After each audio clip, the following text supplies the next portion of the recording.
El 1%. Con razón estamos como estamos.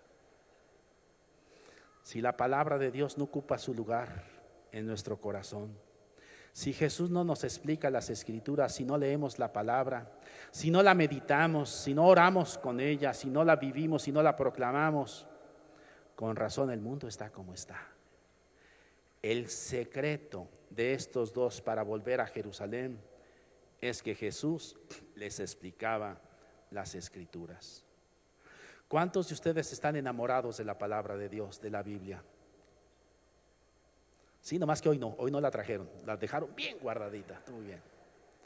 Hay una, ahora que acabo de estar en Belén hace una semana exactamente, y ahí en una cuevita que está en la basílica, hay un relieve en bronce precioso de San Jerónimo. Y mi imagen va a hablar más que mis palabras. Les voy a dibujar cómo es ese relieve.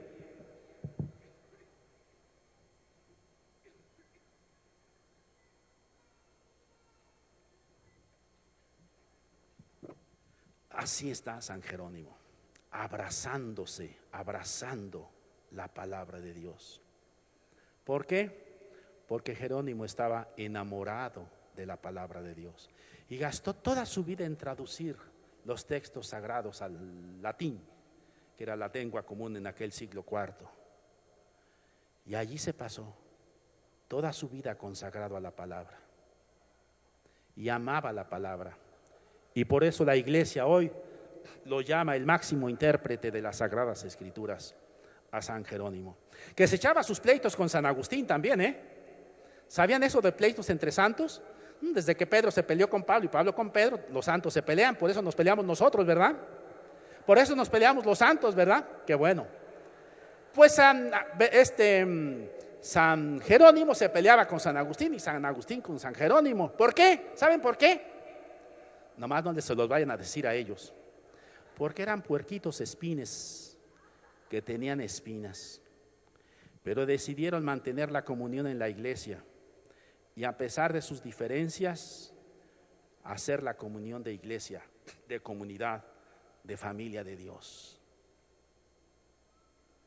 Puerquitos espines se van a espinar, aunque seas un San Jerónimo, aunque seas un San Agustín, te vas a espinar, pero no importa.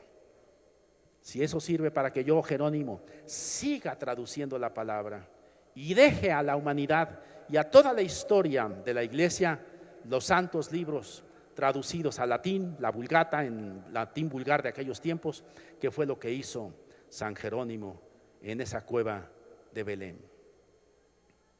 ¿Cómo me gustaría que mi iglesia no fuera la iglesia del libro, sino la religión de la palabra? Y esta frase está tomada de la última exhortación apostólica del Papa sobre la palabra de Dios, que apareció hace unos 15 días.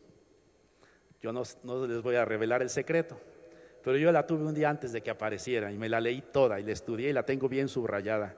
Y me impactó esta frase del Papa, que nuestra religión no es la religión de el libro, como decía el Corán. No lo cita el Papa, pero está atrás el Corán, que dice que somos la religión del libro. Dice, no, nosotros somos la religión de la palabra. Solo que dice algo después que me impactó y me sacudió profundamente.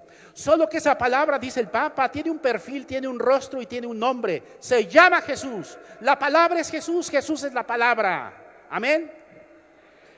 Nuestra religión está centrada en una persona viva, que es la palabra de Dios, el logos de Dios, que se hizo carne en el vientre virginal de María y habitó en medio de nosotros y quiere habitar en nuestro corazón y escribir su ley en estos nuevos pergaminos, que es el corazón de cada uno de nosotros, o mejor, de cada familia.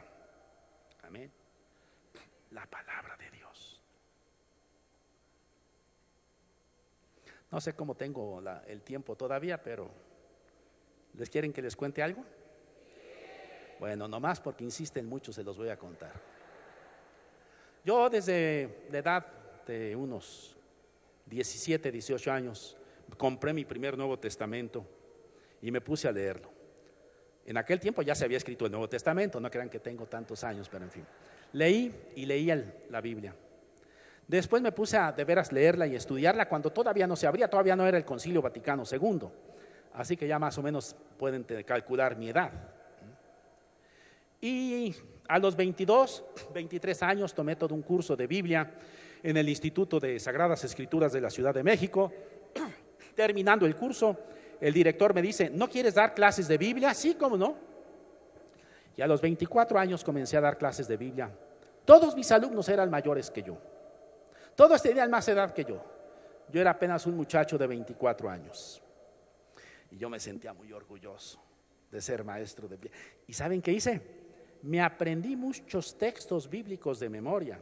Y me aprendí muchas citas bíblicas, como dice San Juan 1:14, como dice Apocalipsis 3:20. Uy, me la citaba yo así.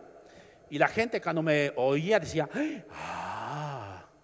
Me los apantallaba, ¿eh? ¿Qué decían cuando yo citaba así la Biblia? Como dice Apocalipsis 3:20, estoy a la puerta y llamo. Todos digan. Yo decía, y me sé otras, nomás que no me los voy a apantallar más. Pero lo digo con vergüenza.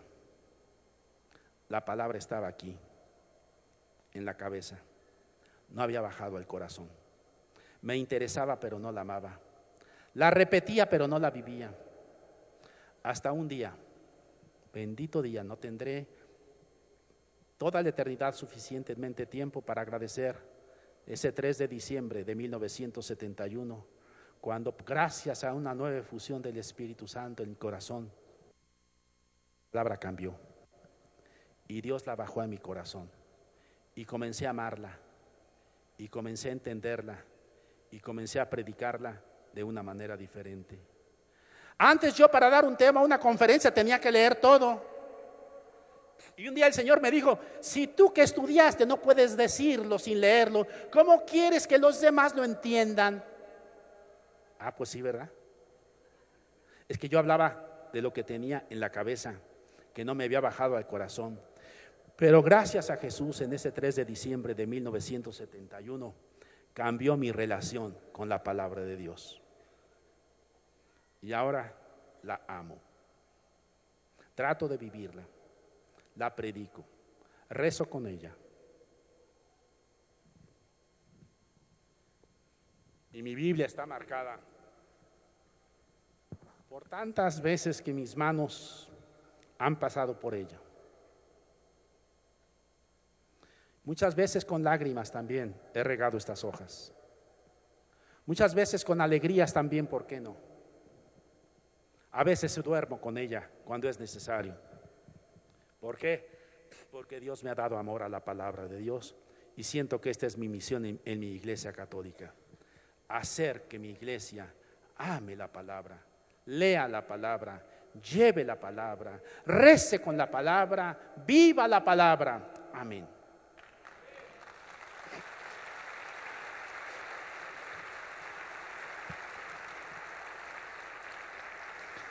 Nada más permítanme contarles una cosa porque me impresionó y tengo esa imagen todavía viva. En algunas ocasiones tuve el privilegio de estar en la misa privada del Papa en el Vaticano, en su capillita privada, donde solamente se admiten 30 personas. Y yo ya me sé acomodar muy bien ahí, como ya me sé el camino, me pongo en la primera fila. El Papa está aquí en un reclinatorio precioso de bronce y yo estoy en la primera fila aquí. Y el Papa estaba rezando. Y ahí entra uno y el Papa está rezando. Y el Papa tenía su Biblia así.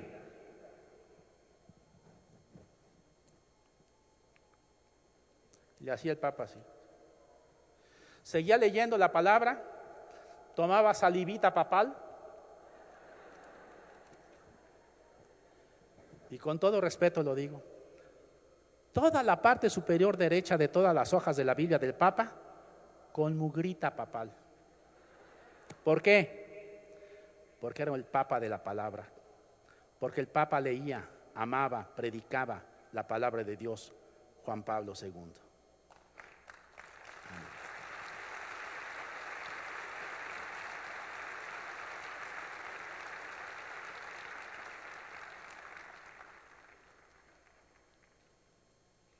Jesús explica las Escrituras y las Escrituras explican a Jesús. Este es el secreto y esta es la medicina, la terapia para poder recuperar lo que hemos perdido en nuestra vida personal y en nuestro matrimonio. ¿Por qué? Porque la palabra cura, la palabra sana. Señor, yo no soy digno de que vengas a mí, pero una palabra tuya bastará para curarme. ¿Cuántas palabras? ¿Y quién es esa palabra? Jesús, por eso me gusta a mí llamarlo. Y así lo llamamos en la escuela San Andrés, Jesús palabra. ¿Cómo? Jesús palabra. Porque Jesús es la palabra y la palabra es Jesús. Y la palabra sana. Sabiduría 16:12 dice, no los sanó hierba ni emplasto alguno, sino tu palabra, Señor, que todo lo cura. La palabra de Dios cura todo, por dentro y por fuera. Las enfermedades afectivas, emotivas, psicológicas, morales y también, claro, las enfermedades físicas. ¿Cuántos de ustedes tienen necesidad de una sanación a nivel personal? No me lo digan. No, mejor sí. ¿Cuántos de ustedes necesitan una sanación física? Los que no levantaron la mano no hay problema porque están tan enfermos de la mano que no pueden levantarla. Y ahora la pregunta más importante, como familia, ¿cuántas familias están aquí que tienen necesidad de una sanación de las heridas que se han causado mutuamente? Levanten la mano las familias. Ay, acá ya la levantaron, ya me lo imaginaba, entonces yo también. Y es que esa es la realidad. Todos necesitamos esa curación. Y aquí está el bálsamo. Aquí está ese colirio que curó a los discípulos de Emaús de esas cataratas que no los dejaban ver, entender el plan de Dios. Aquí está la palabra de Dios que te revela el sentido de la vida. Aquí está la palabra de Dios que vuelve a encender en ti la llama de la esperanza. La palabra de Dios todo lo cura. Repitan. Y ahora, la palabra de Dios todo me cura. Dando la mano al que está junto a ti, la palabra de Dios todo nos cura. Porque Dios quiere una oración comunitaria, familiar, mejor dicho.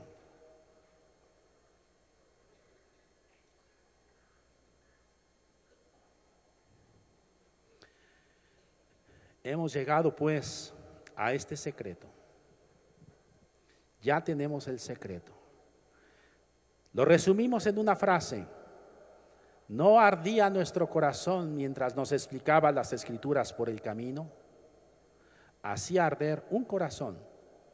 En el camino, caminando, las Escrituras explicadas por Jesús.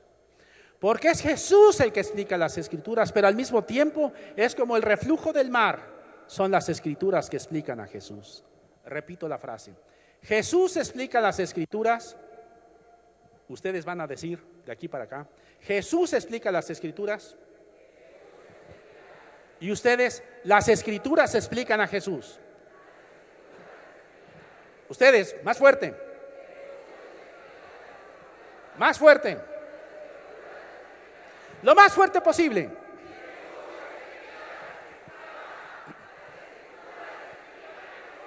Y con este bálsamo, con esta medicina, todo es posible, porque nada hay imposible para la palabra de Dios. Amén.